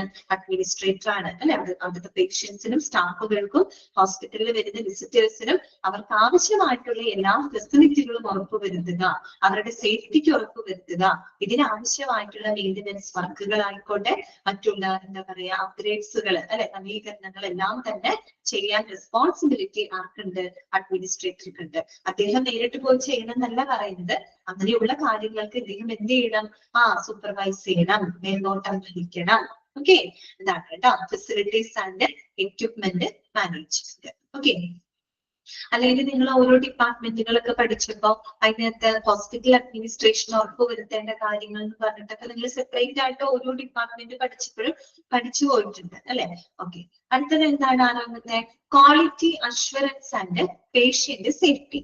Quality assurance and patient safety. Quality ഉറപ്പുവരുത്തുക അല്ലെ, നമ്മളിപ്പോ പേഷ്യൻസിന് കൊടുക്കുന്ന സേവനങ്ങളിലായിക്കോട്ടെ പ്രോഡക്റ്റുകളിലായിക്കോട്ടെ ആ ഒരു ക്വാളിറ്റി ഉറപ്പുവരുത്തിക്കൊണ്ട് അവരുടെ സേഫ്റ്റി ഉറപ്പാക്കുക അല്ലെ. ഇതൊക്കെ അദ്ദേഹത്തിന്റെ റെസ്പോൺസിബിലിറ്റി ആണ് കേട്ടോ. Administrators work to make sure that high quality health care delivery and patient safety within the hospital. Underline ചെയ്ത് വെച്ചേ, എല്ലാത്തിന്റെ ആദ്യത്തെ സെന്റൻസ് അണ്ടർലൈൻ ചെയ്ത് വെക്കുക കേട്ടോ. Administrators work to make sure that high quality health care delivery and patient safety within the hospital. ഒരു ഹോസ്പിറ്റലിന്റെ അകത്ത് ഏറ്റവും ഹൈ ക്വാളിറ്റി ഉള്ള ആരോഗ്യ പരിചരണ സേവനങ്ങള്, പേഷ്യന്റിന്റെ സേഫ്റ്റി ഒക്കെ ഉറപ്പുവരുത്തുന്നതിന് വേണ്ടിയിട്ട് പ്രവർത്തിക്കേണ്ടത് ആരാണ്? അഡ്മിനിസ്ട്രേറ്റേഴ്സ് ആണ്. Okay, they create and implement quality improvement initiatives. അപ്പൊ അതിന് വേണ്ടിയിട്ട് അവർ എന്ത് ചെയ്യണം? ക്വാളിറ്റി ഇംപ്രൂവ്മെന്റ് പ്രവർത്തനങ്ങൾ ക്രിയേറ്റ് ചെയ്യണം, അത് ശരിയായ രീതിയിൽ ഇംപ്ലിമെന്റ് ചെയ്യണം, അല്ലെ? They create and implement quality improvement initiatives. Quality improve ചെയ്യുന്നതിന് വേണ്ടിയിട്ടുള്ള പ്രവർത്തനങ്ങൾ അവർ ക്രിയേറ്റ് ചെയ്യണം, അത് ഇംപ്ലിമെന്റ് ചെയ്യണം. അതുപോലെ തന്നെ മോണിറ്റർ പേഷ്യന്റ് ഔട്ട്കംസ്. അതിലൂടെ പേഷ്യന്റിന്റെ ഔട്ട്കംസുകൾ കൃത്യമായിട്ട് മോണിറ്റർ ചെയ്യണം. And encourage adherence to evidence based practices and clinical guidelines. അതുപോലെ തന്നെ എവിഡൻസ് ബേസ്ഡ് ആയിട്ട്, എവിഡൻസ് ബേസ്ഡ് എന്ന് പറയുമ്പോൾ സയന്റിഫിക്കലി പ്രൂവൺ ആയിട്ടുള്ള, അതായത് സയന്റിഫിക് ആയിട്ട് തെളിയിക്കപ്പെട്ടിട്ടുള്ള പ്രവർത്തനങ്ങളിലൂടെ ക്ലിനിക്കൽ മാർഗനിർദ്ദേശങ്ങളെല്ലാം തന്നെ കൃത്യമായിട്ട് പാലിക്കുന്നുണ്ടോ എന്നുള്ളത് ഉറപ്പുവരുത്തണം. അതായത് വെറുതെ ഒരു എന്താ പറയാ, വെറുതെ കുറച്ച് ക്വാളിറ്റി അഷ്വറൻസ് പ്രോഗ്രാമുകൾ നടപ്പിലാക്കുകയല്ല, എവിഡൻസ് ബേസ്ഡ് ആയിട്ട്, അതായത് നമ്മൾ പ്രൂവൺ ആയിട്ടുള്ള തെളിയിക്കപ്പെട്ടിട്ടുള്ള പ്രവർത്തനങ്ങള് അല്ലെങ്കിൽ അത്തരത്തിലുള്ള ക്ലിനിക്കൽ ഗൈഡ് ലൈൻസുകളൊക്കെ ഉപയോഗപ്പെടുത്തിക്കൊണ്ട് നമ്മൾ എന്ത് ചെയ്യാം? ക്വാളിറ്റി ഉറപ്പുവരുത്തുക. ക്വാളിറ്റി ഉറപ്പുവരുത്തുന്നതോടൊപ്പം പേഷ്യന്റിന്റെ സേഫ്റ്റി അതോടൊപ്പം ഇമ്പോർട്ടന്റ് ആണ് കേട്ടോ. ഈ രണ്ട് കാര്യങ്ങളും പ്രോപ്പർ ആയിട്ട് ഹാൻഡിൽ ചെയ്യാം. ഓക്കെ, ഏഴാമത്തതാണ് കമ്മ്യൂണിറ്റി റിലേഷൻസ്. നമ്മൾ പബ്ലിക് റിലേഷൻ ഒക്കെ പഠിച്ചതല്ലേ? ഒരു ഹോസ്പിറ്റലിന്റെ കമ്മ്യൂണിറ്റി ആയിട്ടൊരു കമ്മിറ്റ്മെന്റ് ഉണ്ട്, അല്ലെ? അപ്പൊ ഒരു ഹോസ്പിറ്റലിന് ആ ഒരു കമ്മ്യൂണിറ്റിയുമായിട്ടൊരു നല്ലൊരു റിലേഷൻ മെയിൻറ്റെയിൻ ചെയ്യുന്നതിലും ആർക്ക് റെസ്പോൺസിബിലിറ്റി ഉണ്ട്? അഡ്മിനിസ്ട്രേറ്റർക്ക് റെസ്പോൺസിബിലിറ്റി ഉണ്ട്. ഓക്കെ, നോക്കുക. Hospital administrators play an important role in maintaining a positive relationship with the community. Underline ചെയ്യാം ട്ടോ. അതായത് ഒരു കമ്മ്യൂണിറ്റിയുമായിട്ട് ഒരു ഹോസ്പിറ്റലിന് ഒരു പോസിറ്റീവ് റിലേഷൻഷിപ്പ് മെയിൻറ്റെയിൻ ചെയ്യുന്നതിൽ അഡ്മിനിസ്ട്രേറ്റർക്ക് ഒരു പ്രധാനപ്പെട്ട എന്തുണ്ട്? പങ്കുണ്ട്, അല്ലെ? ഒരു ഇമ്പോർട്ടന്റ് റോൾ ഉണ്ട്. നോക്കാം. They engage in community outreach programs. അവര് കമ്മ്യൂണിറ്റി ഔട്ട്റീച്ച് പ്രോഗ്രാംസുകളിൽ അവര് എൻഗേജ്ഡ് ആണ്. കമ്മ്യൂണിറ്റി ഔട്ട്റീച്ച് പ്രോഗ്രാം എന്ന് പറയുന്നത് എന്താണ്? ഇപ്പൊ നമ്മൾ പറയില്ലേ, ഇവർ സൗജന്യ നേത്രരോഗ ക്യാമ്പുകൾ കണ്ടക്ട് ചെയ്യാം, അല്ലെങ്കിൽ എന്തെങ്കിലും ഫിസിക്കൽ ഫിറ്റ്നസ് ക്യാമ്പുകൾ കണ്ടക്ട് ചെയ്യാം, അല്ലെ? അതുപോലെ വല്ല സ്ക്രീനിങ് ടെസ്റ്റുകൾ കണ്ടക്ട് ചെയ്യാം, അങ്ങനെയൊക്കെ നടത്താം. അതൊക്കെ എന്താണ്? ഔട്ട്റീച്ച് പ്രോഗ്രാംസ് ആണ്, അല്ലെ? നമ്മൾ പബ്ലിക് റിലേഷനിൽ പറഞ്ഞത് ഹോസ്പിറ്റലിന്റെ സേവനങ്ങൾ കമ്മ്യൂണിറ്റിയിലേക്ക് എത്തിക്കുന്നതിന് വേണ്ടിയിട്ട് നമ്മൾ നടത്തുന്ന ചില കാര്യങ്ങളാണ്. സൗജന്യ നേത്രദാന ക്യാമ്പുകൾ, സൗജന്യ ബ്ലഡ്, അല്ലെ? ഈ പറയുന്ന രക്തപരിശോധന ക്യാമ്പുകൾ, ഇങ്ങനെയൊക്കെ നിങ്ങൾ കേട്ടിട്ടില്ലേ? അപ്പൊ ഇതൊക്കെ എന്താണ്? ഹോസ്പിറ്റലിന്റെ സേവനങ്ങള് കമ്മ്യൂണിറ്റിയിലേക്ക് എത്തിക്കുന്ന ഇത്തരത്തിലുള്ള ഔട്ട്റീച്ച് പ്രോഗ്രാംസുകളിൽ കൂടുതൽ എൻഗേജ്ഡ് ആണ്. അങ്ങനെയൊക്കെയാണ് നമുക്ക് കമ്മ്യൂണിറ്റിയിലേക്ക് ഇറങ്ങിക്കൊണ്ട് കമ്മ്യൂണിറ്റി റിലേഷൻസ് നല്ല രീതിയിൽ മേക്കപ്പ് ചെയ്യാനായിട്ട് പറ്റുള്ളൂ, അല്ലെ? പിന്നെന്താണ്? Cooperate with local organisation. അതുപോലെ പ്രാദേശികമായിട്ടുള്ള സ്ഥാപനങ്ങളുമായിട്ട് സഹകരിക്കുക എന്ന് പറഞ്ഞാല് നമ്മൾ ഇങ്ങനെയുള്ള ഔട്ട്റീച്ച് പ്രോഗ്രാംസുകളൊക്കെ കണ്ടക്ട് ചെയ്യുമ്പോഴോ നമുക്ക് അവിടുത്തെ ലോക്കൽ ഓർഗനൈസേഷൻസിന്റെ ഒരു സപ്പോർട്ട് നമുക്ക് ആവശ്യം വരും. ഇപ്പൊ നമ്മുടെ നാട്ടിലൊക്കെ നമ്മുടെ ഗ്രാമപഞ്ചായത്ത്, അല്ലെ? അല്ലെങ്കിൽ വില്ലേജ് കൂടുതലില്ല, പറഞ്ഞ പോലെ പഞ്ചായത്തുകളുടെ ഒക്കെ സപ്പോർട്ടോട് കൂടിയിട്ട് നമ്മൾ വല്ല ഗവൺമെന്റ് അതിന്റെ ലൊക്കാലിറ്റിയിലുള്ള ഗവൺമെന്റ് സ്കൂളിലൊക്കെ അവധി ദിവസങ്ങളിൽ വല്ല ക്യാമ്പ്, ഈ പറയുന്ന പോലെ ഹോസ്പിറ്റലിന്റെ വല്ല ക്യാമ്പുകളൊക്കെ നമ്മൾ കണ്ടക്ട് ചെയ്യും. ക്യാമ്പ് എന്ന് പറയുമ്പോൾ 2-3 ദിവസത്തെ ഒന്നല്ല കേട്ടോ. ഈ സൗജന്യ പരിശോധന ക്യാമ്പുകള് അല്ലെങ്കിൽ അവയർനെസ് ക്ലാസ്സുകളൊക്കെ കണ്ടക്ട് ചെയ്യാറുണ്ട്. അപ്പൊ അത് വെറുതെ കണ്ടക്ട് ചെയ്യാൻ പറ്റില്ല, നമുക്ക് ലോക്കൽ ഓർഗനൈസേഷന്റെ പിന്തുണയോടുകൂടി ചെയ്യാൻ പറ്റുള്ളൂ. ലൈക്ക് നമ്മുടെ പഞ്ചായത്ത് അല്ലെങ്കിൽ നമ്മുടെ മുനിസിപ്പാലിറ്റി, വില്ലേജ്, ഇങ്ങനെയുള്ള ലോക്കൽ ഓർഗനൈസേഷൻ അല്ലെങ്കിൽ മറ്റെന്തെങ്കിലും സംഘടനകളൊക്കെ പ്രവർത്തിക്കുന്നുണ്ടെങ്കിൽ അവരുടെയൊക്കെ ഒരു സപ്പോർട്ടോട് കൂടിയിട്ടാണ് നമുക്ക് ഇത്തരത്തിലുള്ള ഔട്ട്റീച്ച് പ്രോഗ്രാംസുകളൊക്കെ ചെയ്യാനായിട്ട് സാധിക്കും. അപ്പൊ അതാണ് അവിടെ പറയുന്നത് കേട്ടോ. Cooperate with local organisations. പിന്നെന്താണ്? അസിസ്റ്റ് ദ ഹോസ്പിറ്റൽ സർവീസ്, അല്ലെ? ഹോസ്പിറ്റൽ സേവനങ്ങള് അസിസ്റ്റ് ചെയ്യുക. എന്തിനു വേണ്ടിയിട്ടാണ്? To meet the health care requirements of the community in an effective manner, അല്ലെ? കമ്മ്യൂണിറ്റിയുടെ ഈ പറയുന്ന അവരുടെ ഹെൽത്ത് കെയർ റിക്വയർമെന്റ്സുകളെ നിറവേറ്റുന്നതിന് വേണ്ടിയിട്ട്, അത് വളരെ ഇഫക്റ്റീവ് ആയിട്ടുള്ള രീതിയിൽ നിറവേറ്റാൻ വേണ്ടിയിട്ട് ഹോസ്പിറ്റൽ സേവനങ്ങളിൽ മുഴുവൻ വേണ്ട അസിസ്റ്റൻസ് കൊടുക്കുക എന്നുള്ളതും അഡ്മിനിസ്ട്രേറ്ററിന്റെ റെസ്പോൺസിബിലിറ്റി ആണ് കേട്ടോ. That is called community relations. Okay, clear ആണല്ലോ? ഓക്കെ അല്ലേ? പോയിന്റുകൾ മനസ്സിലാവുന്നുണ്ടല്ലോ? അടുത്തത് കേട്ടോ, നെക്സ്റ്റ് വരുന്നതാണ് റിസ്ക് മാനേജ്മെന്റ്. ഒരു ഹോസ്പിറ്റലിൽ പ്രവർത്തിക്കുമ്പോൾ അതുമായിട്ട് ബന്ധപ്പെട്ട് ധാരാളം പ്രോബ്ലംസുകൾ, റിസ്കുകളൊക്കെ ഫേസ് ചെയ്യേണ്ടതായിട്ട് വരും. അതും ഹാൻഡിൽ ചെയ്യേണ്ടത് ആരാണ്? അഡ്മിനിസ്ട്രേറ്റേഴ്സ് ആണ് കേട്ടോ. നോക്കുക, administrations evaluate and manage risk connected with the hospital operations. Underline ചെയ്യാം കേട്ടോ. ഹോസ്പിറ്റലിന്റെ പ്രവർത്തനങ്ങളുമായിട്ട് ബന്ധപ്പെട്ട് വരുന്ന റിസ്കുകള് അത് കൃത്യമായിട്ട് ഇവാലുവേറ്റ് ചെയ്യേണ്ടതും മാനേജ് ചെയ്യേണ്ടതും ആരാണ്? അഡ്മിനിസ്ട്രേറ്റേഴ്സ് ആണ് കേട്ടോ. They execute protocols and policies to minimize potential risk. അല്ലെ? അപ്പൊ ഈ ഒരു ഹോസ്പിറ്റലിന്റെ പ്രവർത്തനങ്ങളെ പറ്റി എന്തെങ്കിലും പൊട്ടൻഷ്യൽ റിസ്കുകളൊക്കെ ഉണ്ടായി കഴിഞ്ഞാല് അല്ലെ, എന്തെങ്കിലും പ്രോബ്ലംസുകൾ, ഇഷ്യൂസ് ഒക്കെ വരുമ്പോ അത് മിനിമൈസ് അല്ലെ, അത് കുറയ്ക്കുന്നതിന് വേണ്ടിയിട്ടുള്ള പോളിസികള്, പ്രോട്ടോകോൾസുകള് അതെല്ലാം നടപ്പിലാക്കുക. അതോടൊപ്പം supervise patient and employee safety measures. പേഷ്യന്റിന്റെയും എംപ്ലോയീസിന്റെയും സേഫ്റ്റി മെഷേഴ്സുകൾക്കൊക്കെ നേതൃത്വം വഹിക്കാം. And handle legal and insurance matters associated with hospital. Hospital സംബന്ധമായിട്ടുള്ള ലീഗൽ, ഇൻഷുറൻസ് മാറ്റേഴ്സുകളൊക്കെ ശരിയായ രീതിയിൽ ഹാൻഡിൽ ചെയ്യുക. ഇങ്ങനെയൊക്കെയുള്ള പല റിസ്കുകൾ ഉണ്ടാവും. ഒരു പേഷ്യന്റിനെ സംബന്ധിച്ച് അവരുടെ ഇൻഷുറൻസ് സംബന്ധമായിട്ട് പല ഇഷ്യൂസുകൾ ഉണ്ടാവും. അല്ലെങ്കിൽ ഇപ്പൊ ഹോസ്പിറ്റലിലെ തന്നെ സേവനങ്ങളുമായിട്ട് ബന്ധപ്പെട്ട എന്തെങ്കിലും ആകസ്മികമായിട്ട് വരുന്ന എന്തെങ്കിലും ഇഷ്യൂസുകളൊക്കെ ഉണ്ടാവുകയാണെങ്കിൽ അതൊക്കെ കൃത്യമായിട്ട് ഹാൻഡിൽ ചെയ്യുക. അതോടൊപ്പം പേഷ്യന്റിന്റെയും എംപ്ലോയിയുടെയും സേഫ്റ്റിക്ക് ആവശ്യമായിട്ടുള്ള മെഷേഴ്സുകൾ എടുക്കുക. പരമാവധി പൊട്ടൻഷ്യൽ റിസ്കുകൾ മിനിമൈസ് ചെയ്യുന്നതിന് ആവശ്യമായിട്ടുള്ള പ്രോട്ടോകോൾസുകൾ എക്സിക്യൂട്ട് ചെയ്യുക. That is called risk management. It is another responsibility of a hospital administrator. Okay, clear ആണല്ലോ? കുറച്ച് ഡ്രൈ ആയിട്ടുള്ള ഒരു ചാപ്റ്റർ ആണ് കേട്ടോ. അതിനകത്ത് ഇങ്ങനെ പറഞ്ഞു പോകുന്ന കുറെ കാര്യങ്ങളാണ്, റെസ്പോൺസിബിലിറ്റീസ് ആണ് കേട്ടോ. വേറെ വലിയ രസമൊന്നും ഉണ്ടാവില്ല കേട്ടിരിക്കാനായിട്ട് കേട്ടോ. ഓക്കെ, അടുത്തതാണ് ഇൻഫർമേഷൻ മാനേജ്മെന്റ് കേട്ടോ. 9ാമത്തെ പോയിന്റ് എന്താണ്? Information management.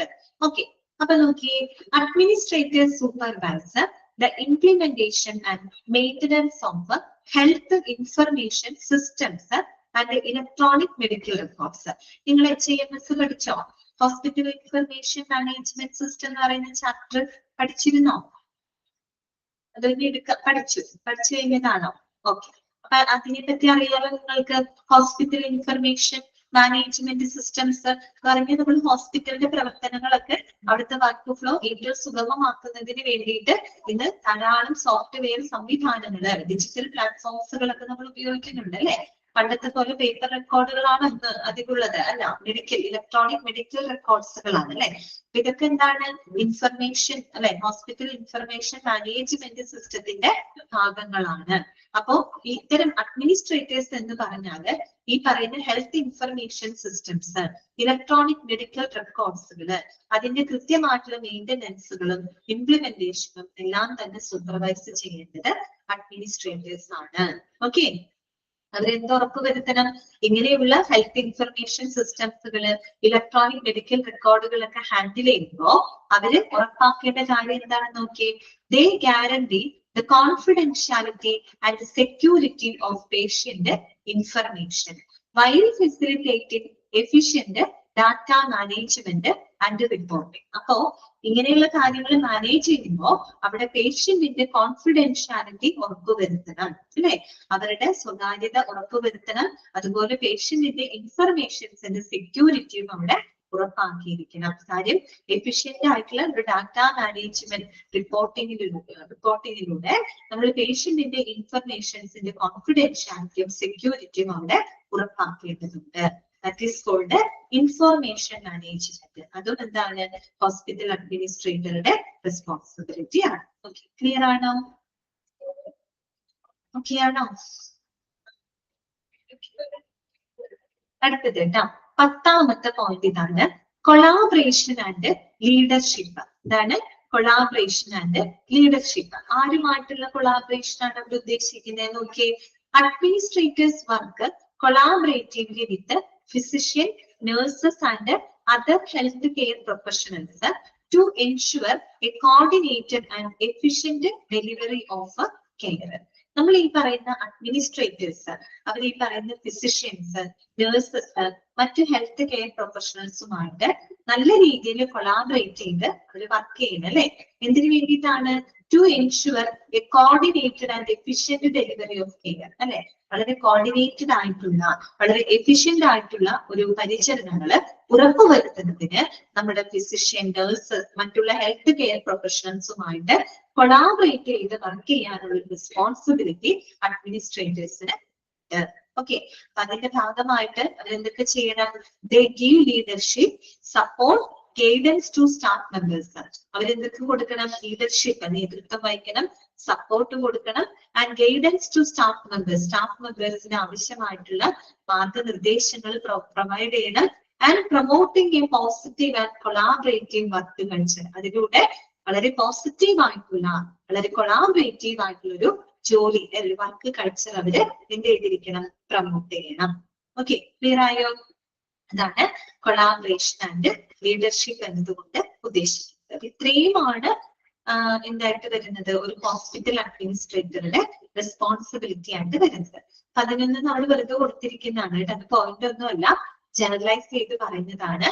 These responsibilities may differ depending on the size and type of the hospital, but overall hospital administrators play a vital role in managing and enhancing the health care facilities operation and service. അപ്പൊ നമ്മൾ പറഞ്ഞ ഇത്രയും responsibility എന്ന് പറയുന്നത് അഡ്മിനിസ്ട്രേറ്ററുടെതാണ്. പക്ഷെ അത് ഓരോ it depends on size and type of hospital അല്ലെ. അതൊരു ഹോസ്പിറ്റലിന്റെ സൈസിനും അതുപോലെ ടൈപ്പിനൊക്കെ അനുസരിച്ച് അഡ്മിനിസ്ട്രേറ്ററുടെ റെസ്പോൺസിബിലിറ്റീസിലും വ്യത്യാസം ഉണ്ടായിരിക്കും. അത് നിങ്ങൾ അവിടെ പഠിക്കുന്നുണ്ട്, ഹോസ്പിറ്റൽ അഡ്മിനിസ്ട്രേഷനകത്ത് പഠിക്കുന്നില്ലേ? ഒരു അഡ്മിനിസ്ട്രേറ്ററുടെ റെസ്പോൺസിബിലിറ്റി എന്ന് പറയുമ്പോൾ ഇന്നതാണെന്ന് നമുക്ക് കൃത്യമായിട്ട് പറയാൻ പറ്റില്ല. അത് അവർ വർക്ക് ചെയ്യുന്ന ഹോസ്പിറ്റലിന്റെ എന്താ പറയാ സൈസിനും ടൈപ്പിനും അനുസരിച്ച് വ്യത്യാസം ഉണ്ടാവും. അവിടെ പഠിക്കുന്നുണ്ടല്ലോ. ഇപ്പൊ ചെറിയ ഹോസ്പിറ്റലുകളൊക്കെ ആണെങ്കിൽ ചിലപ്പോൾ ഒരേ ഒരു അഡ്മിനിസ്ട്രേറ്ററെ ഉണ്ടായിരിക്കുള്ളൂ. ആ ഒരു അഡ്മിനിസ്ട്രേറ്റർ ആയിരിക്കും responsible for the entire management. അതേസമയം വലിയ വലിയ ഹോസ്പിറ്റലുകളാകുമ്പോൾ അവിടെ ഒരുപാട് ഡിപ്പാർട്ട്മെന്റ്സുകൾ ഉണ്ടാവും.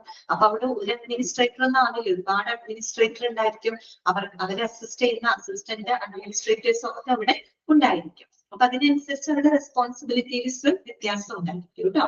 ഓക്കെ, ക്ലിയർ ആയോ പറഞ്ഞത്? എങ്ങനെ നോക്കിയാലും എന്താണ് റിസ്ക് മാനേജ്മെന്റ്? റിസ്ക് മാനേജ്മെന്റ് എന്ന് പറഞ്ഞു കഴിഞ്ഞാല് നമ്മുടെ ഹോസ്പിറ്റലിന്റെ പ്രവർത്തനങ്ങളുമായിട്ട് ബന്ധപ്പെട്ട് വരുന്ന എല്ലാ പ്രോബ്ലംസുകള്, റിസ്കുകള് മാനേജ് ചെയ്യാനും അത് കൃത്യമായിട്ട് വിലയിരുത്താനുള്ള റെസ്പോൺസിബിലിറ്റി ആർക്കുണ്ട്? അഡ്മിനിസ്ട്രേറ്റേഴ്സിനുണ്ട്. അപ്പൊ ഇങ്ങനെയുള്ള റിസ്കുകൾ പരമാവധി മിനിമൈസ് ചെയ്യാനായിട്ടുള്ള പോളിസികള് അല്ലെങ്കിൽ പ്രോട്ടോകോൾസുകളൊക്കെ എക്സിക്യൂട്ട് ചെയ്യുക. അതോടൊപ്പം തന്നെ പേഷ്യന്റിന്റെ സേഫ്റ്റി ഉറപ്പുവരുത്തുക. അതുപോലെ അവരുടെ ഇൻഷുറൻസ് സംബന്ധമായിട്ടുള്ള പ്രശ്നങ്ങള് അതൊക്കെ കൃത്യമായിട്ട് ഹാൻഡിൽ ചെയ്യുക. ഇതൊക്കെയാണ് റിസ്ക് മാനേജ്മെന്റ് എന്നതുകൊണ്ട് ഉദ്ദേശിക്കുന്നത് കേട്ടോ. ഓക്കെ, ക്ലിയർ ആണല്ലോ? ഒന്ന് വായിച്ചു നോക്കിയേ, ആ 10 പോയിന്റുകൾ നിങ്ങളൊന്ന് ജസ്റ്റ് വായിച്ചു നോക്കിയേ. ഇപ്പോ നിങ്ങളോട് ചോദിക്കുന്നത് ഒരു അഡ്മിനിസ്ട്രേറ്ററുടെ റെസ്പോൺസിബിലിറ്റി എന്തൊക്കെയാണ് എന്നുള്ള രീതിയിൽ ചോദിക്കാം. ഈ പോയിന്റുകൾ പഠിച്ചു അല്ലെങ്കിൽ ഈ രീതിയിലും ചോദിക്കാം. ചിലപ്പോൾ ചോദിക്കുകയാണ് എന്താണ് ഇപ്പോ monitor revenue, control expenses, distribute resources in an effective manner. These are the duties of an administrator അല്ലെ. ഏത് റോളിലാണ്, ഇൻ വിച്ച് റോൾ, ഏത് റോളിലാണ് ഇത്തരം റെസ്പോൺസിബിലിറ്റീസ് വരുന്നതെന്ന് വെച്ചാൽ ഫിനാൻഷ്യൽ മാനേജ്മെന്റ് എന്ന് പറയുന്ന ആ ഒരു റെസ്പോൺസിബിലിറ്റിയുടെ ഭാഗമായിട്ട് വരുന്നതാണ് കേട്ടോ. അപ്പൊ അങ്ങനെ വേണമെങ്കിൽ ചോദിക്കാം കേട്ടോ. അതായത് ഒരു റവന്യൂ മോണിറ്റർ ചെയ്യുക, എക്സ്പെൻസുകൾ കൺട്രോൾ ചെയ്യുക, അതുപോലെ റിസോഴ്സസുകളെ ശരിയായ രീതിയിൽ ഡിസ്ട്രിബ്യൂട്ട് ചെയ്യുക. ഇതൊക്കെ ഒരു അഡ്മിനിസ്ട്രേറ്ററുടെ ഏത് റോളിൽ വരുന്ന കാര്യങ്ങളാണ്. ഏത് റോളിൽ വരുന്ന കാര്യമാണെങ്കിൽ ഏത് റെസ്പോൺസിബിലിറ്റിയുടെ ഭാഗമായിട്ട് വരുന്നതാണ്? ഫിനാൻഷ്യൽ മാനേജ്മെന്റ് എന്ന് പറയുന്ന റെസ്പോൺസിബിലിറ്റിയുടെ ഭാഗമായിട്ട് വരുന്നതാണ്. മനസ്സിലാക്കാം. അങ്ങനെയും ചോദ്യങ്ങൾ വരാം കേട്ടോ. അപ്പൊ വായിക്കുമ്പോൾ ശ്രദ്ധിച്ച് മനസ്സിലാക്കി വായിച്ചു പോകണം കേട്ടോ. ഓക്കെ, അതുപോലെ ഒരു എംപ്ലോയീസിന് ഒരു പോസിറ്റീവ് ആയിട്ടുള്ള ഒരു വർക്ക് എൻവയോൺമെന്റ് കൊടുക്കുക. അതുപോലെ അവരുടെ പെർഫോമൻസ് എന്താണ് എസ്റ്റിമേറ്റ് ചെയ്യാനുള്ള മീൻസ് വിലയിരുത്താനുള്ള എസ്റ്റിമേഷൻ സംവിധാനങ്ങൾ ഇംപ്ലിമെന്റ് ചെയ്യുക. എംപ്ലോയീസിന്റെ റിലേഷൻസുകൾ ഹാൻഡിൽ ചെയ്യുക. ഇതെല്ലാം തന്നെ ഒരു അഡ്മിനിസ്ട്രേറ്ററുടെ ഏത് റെസ്പോൺസിബിലിറ്റിയുടെ ഭാഗമായിട്ട് വരുന്നതാണ് എന്ന് ചോദിച്ചാൽ അത് ഹ്യൂമൻ റിസോഴ്സ് മാനേജ്മെന്റ് എന്ന് പറയുന്ന ആ ഒരു റെസ്പോൺസിബിലിറ്റിയുടെ ഭാഗമായിട്ട് വരുന്നതാണ്. അങ്ങനെയൊക്കെയാണ് നമ്മൾ അവിടെ നിന്ന് ക്വസ്റ്റ്യൻസ് എക്സ്പെക്ട് ചെയ്യുന്നത് കേട്ടോ. Okay, clear. ഒന്ന് വായിച്ചു നോക്കി.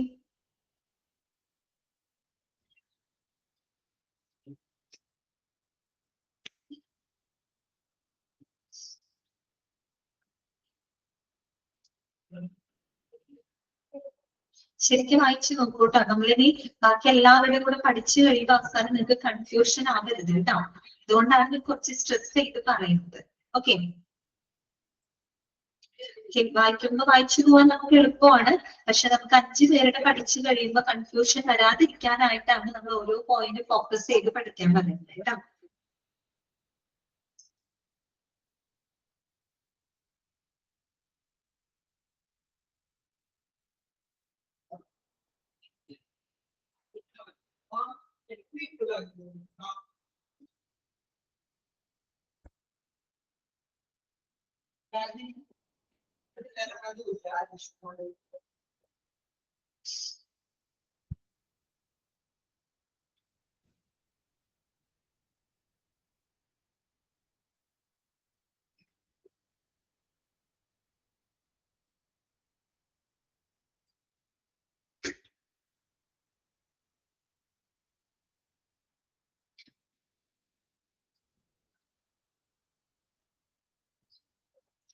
വായിച്ചു കഴിഞ്ഞോ?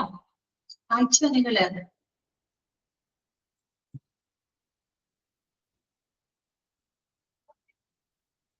ഓക്കെ അല്ലേ?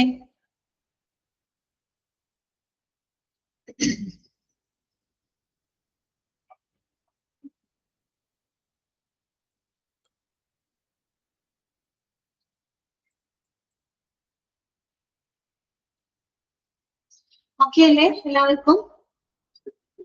ഓക്കെ, അടുത്തത് പറയാം കേട്ടോ.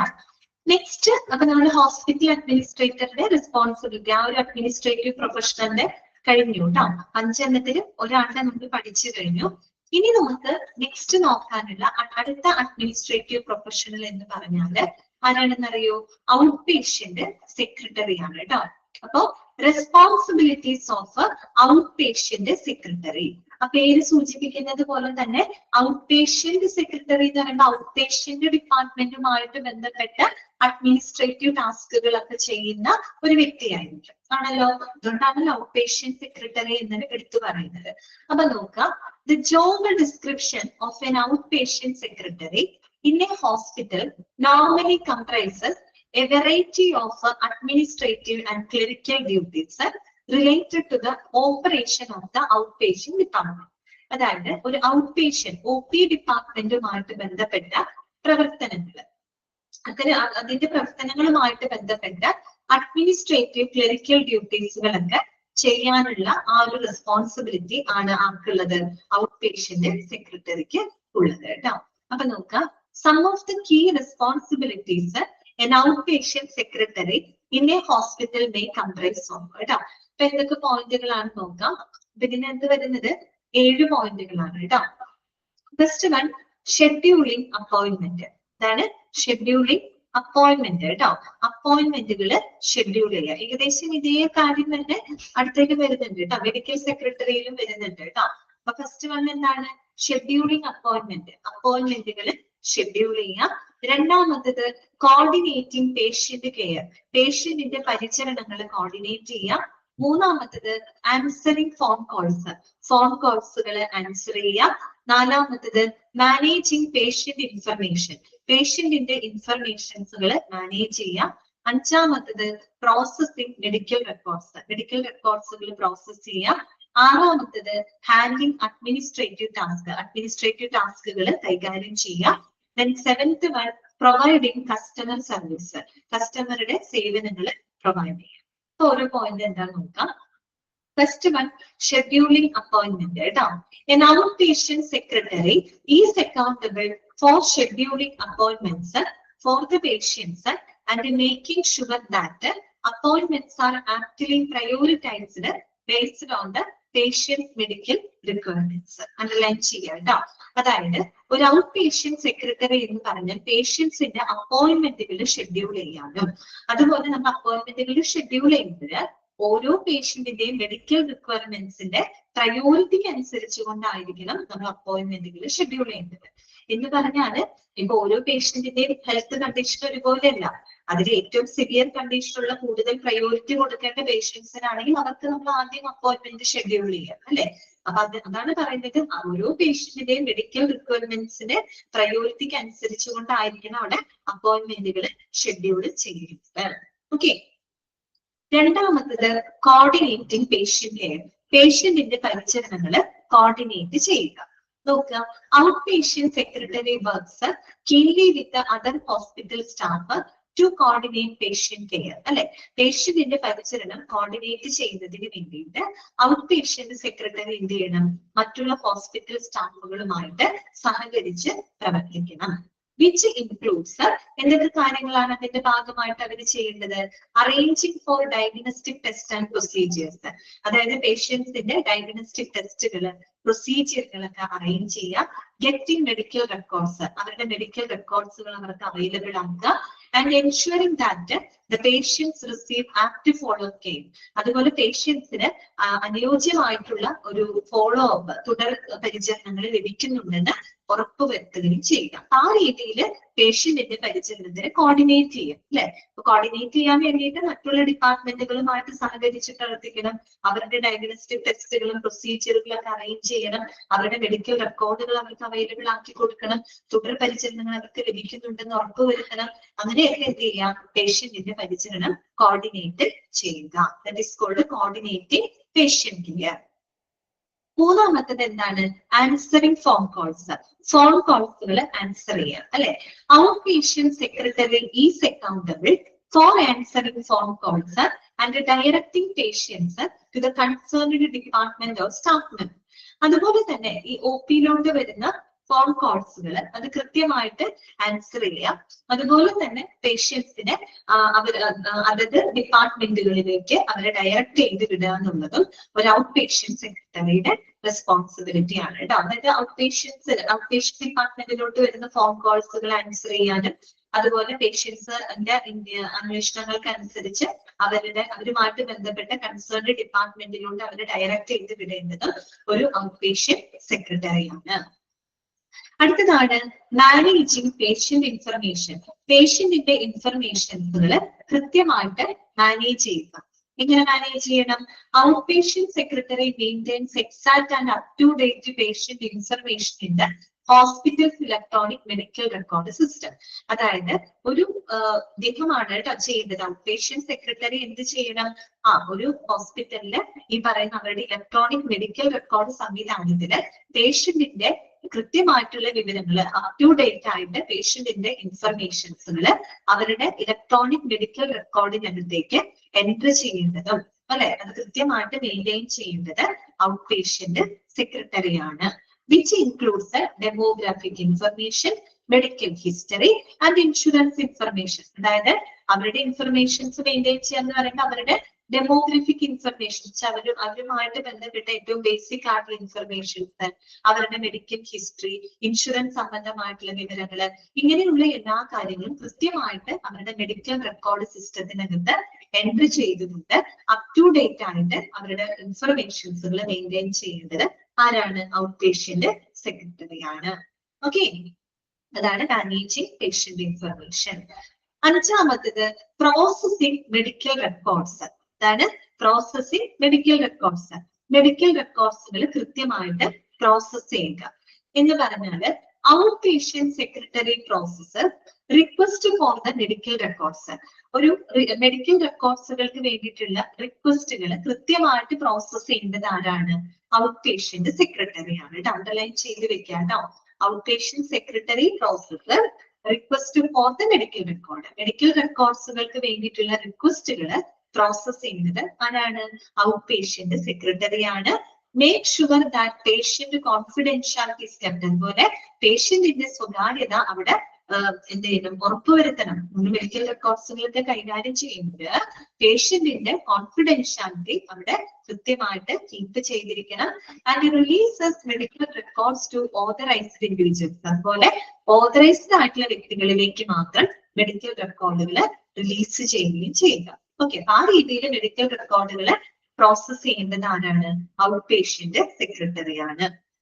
പിന്നെ വരുന്നത് ഹാൻഡ്ലിംഗ് അഡ്മിനിസ്ട്രേറ്റീവ് ടാസ്ക്.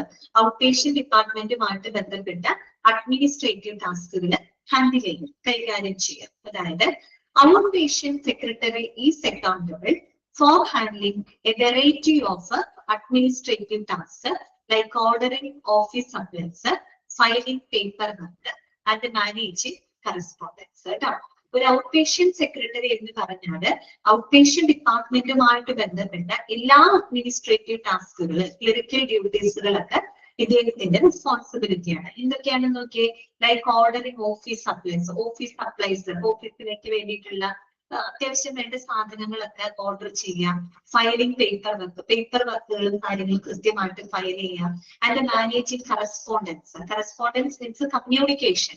അതായത് ആളുകളായിക്കോട്ടെ, മറ്റുള്ള ഡിപ്പാർട്ട്മെന്റുകളായിക്കോട്ടെ, കമ്മ്യൂണിക്കേഷൻസ്, അതായത് വിവിധ ഡിപ്പാർട്ട്മെന്റുകളും സ്റ്റാഫുകളും തമ്മിലുള്ള ഒരു കറസ്പോണ്ടൻസ്, ദാറ്റ് മീൻസ് അവരുടെ കമ്മ്യൂണിക്കേഷൻസുകളൊക്കെ പ്രോപ്പർ ആയിട്ട് മാനേജ് ചെയ്യുന്നതും ആര് തന്നെയാണ്? ഔട്ട് പേഷ്യന്റ് സെക്രട്ടറിയാണ്. Okay, last and final point, providing customer services, ഉപഭോക്തൃ സേവനങ്ങൾ കൊടുക്കുക എന്നുള്ളതാണ് കേട്ടോ.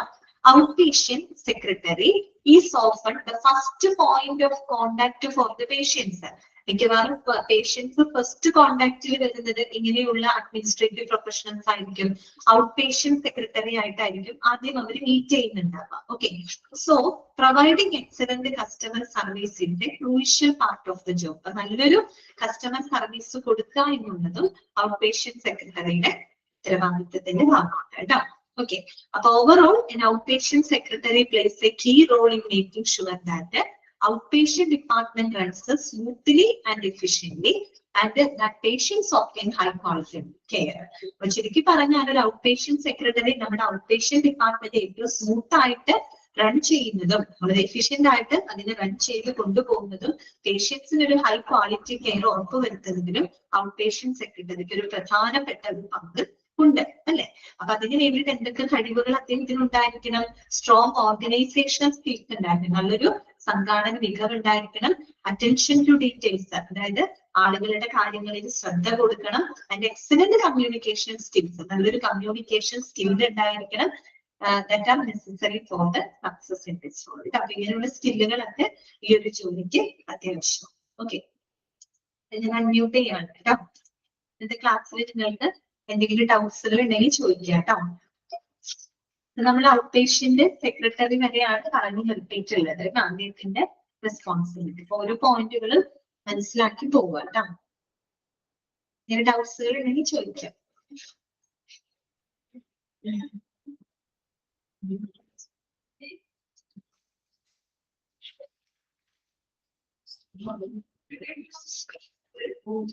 ഓക്കെ ആണല്ലോ. നമുക്ക് ഇന്നത്തെ ക്ലാസ് വൈൻഡപ്പ് ചെയ്യാം കേട്ടോ. നെക്സ്റ്റ് ക്ലാസ്സിൽ കാണാം. Okay, thank you. Thank you miss.